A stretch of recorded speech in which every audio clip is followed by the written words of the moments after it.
Ministre, la parole est à Monsieur Éric Woerth. Monsieur le Premier ministre, alors que l'INSEE et l'OFCE viennent de mettre en lumière une baisse du pouvoir d'achat des Français les plus modestes en 2018, c'est sur la taxe d'habitation que je voudrais centrer ma question. Cette mesure est d'une violence inouïe envers les communes et les services publics locaux qui se verront privés du principal impôt direct qui assurait leur indépendance financière.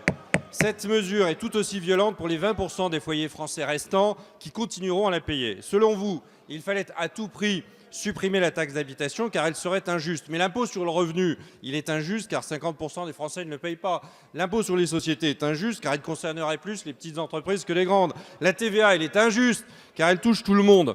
La taxe d'habitation, en réalité, n'est pas plus injuste que les autres impôts. Les seuls impôts qu'on trouve injustes, c'est au fond ceux qu'on ne paye pas.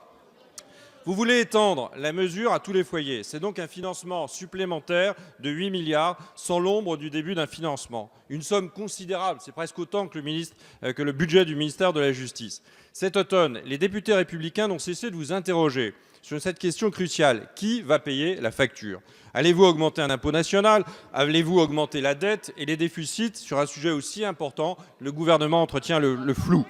Cette suppression devait être financée par un impôt. Madame Gourault l'a d'ailleurs très bien dit, vous, monsieur le maire, l'a contredit. Y aura-t-il un nouvel impôt pour financer les recettes manquantes des collectivités? C'est véritablement la question. Et si ce n'est pas le cas, est-ce la dette ou est-ce le déficit qui paieront? Vous présentez cette suppression comme un cadeau, mais c'est un cadeau qui sera payé par ceux qui le reçoivent. C'est une conception assez étonnante du cadeau. Monsieur le Premier ministre, les Français vont-ils devoir payer plus de TVA, plus de CSG? Allez-vous réaliser 8 milliards d'économies supplémentaires quand vous n'arrivez pas à en dégager en 2018? Monsieur le Premier ministre, la suppression de la taxe d'habitation n'est-elle pas en réalité une supercherie? Merci, monsieur le député. La parole est à monsieur Olivier Dussopt, secrétaire d'État auprès du ministre de l'Action et des Comptes publics. Merci, monsieur le président, mesdames et messieurs les députés, monsieur le président de la Commission, monsieur le ministre Éric Woerth. Votre question nous permet de revenir sur un engagement majeur du président de la République. Engagement majeur du président de la République qui va se traduire par une baisse de la fiscalité portée par les ménages et par une meilleure justice fiscale pour les territoires et pour les contribuables. Le président de la République a décidé, et le gouvernement met en œuvre, la réforme suppression de la taxe d'habitation pour 80% des ménages. Parce qu'il l'avait annoncé au Congrès des maires de France. Parce que le Conseil constitutionnel a souligné que le plus important dans cette réforme était de vérifier. Monsieur le ministre, je vous interromps quelques secondes. Mes chers collègues, nous avons déjà eu l'occasion de le dire à la fin de l'année dernière. Quand on pose une question, normalement, c'est qu'on attend une réponse. Ce n'est pas à vous de choisir qui va répondre. Monsieur Dussopt est secrétaire d'État auprès du ministre de l'Action et des Comptes publics. Vous posez une question sur la fiscalité, il vous répond, vous écoutez sa réponse. Merci, monsieur le président.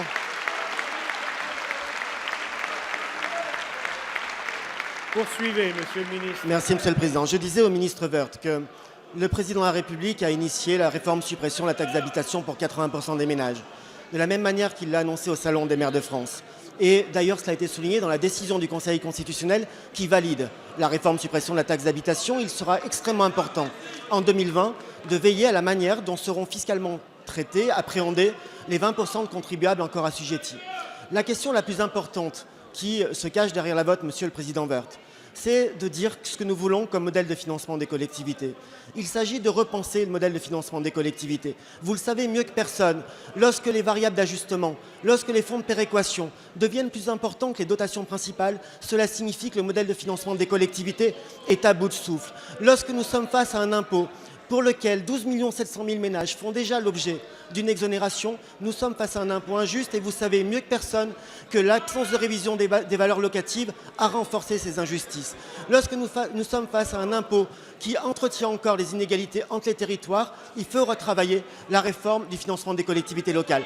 Nous allons aller au bout de cette réforme sans accroître la pression sur les ménages. Nous finançons le dégrèvement par des économies. Nous refondrons la fiscalité locale sans créer d'impôts nouveaux. Et permettez-moi, monsieur le président Woerth, de vous dire que lorsqu'on a défendu un candidat qui proposait une baisse des dotations de 20 milliards, on ne parle pas de violence faite aux collectivités. La parole est maintenant à monsieur Pierre